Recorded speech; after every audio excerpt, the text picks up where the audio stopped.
East Hyderabad వచ్చే కొన్ని నెలల్లో గేమ్ చేంజర్ అవ్వబోతుంది.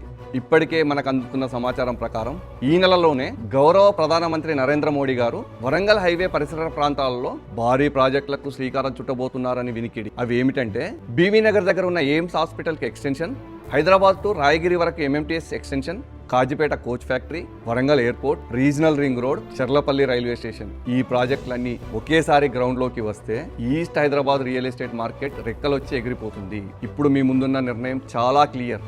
ఇవన్నీ ఓపెనింగ్ అయిన తర్వాత ఇన్వెస్ట్ చేయాలా, ఓపెనింగ్ అవ్వకముందే ఇన్వెస్ట్ చేసి మల్టిపుల్ రిటర్న్స్ సంపాదించాలా? గుర్తుంచుకోండి, డెవలప్ అయిన తర్వాత కొనేవాళ్ళు కేవలం బయ్యర్స్ మాత్రమే. ముందే కొనేవాళ్ళే నిజమైన ఇన్వెస్టర్స్. ఇది 100% నిజం. ఇలాంటి అవకాశాలు ప్రతిరోజు రావు. టైం కరెక్ట్గా ఉన్నప్పుడు తీసుకున్న నిర్ణయమే జీవితాన్ని మారుస్తుంది. ఈరోజు మీరు తీసుకునే యాక్షన్ రేపు మీ ప్రాఫిట్ను నిర్ణయిస్తుంది.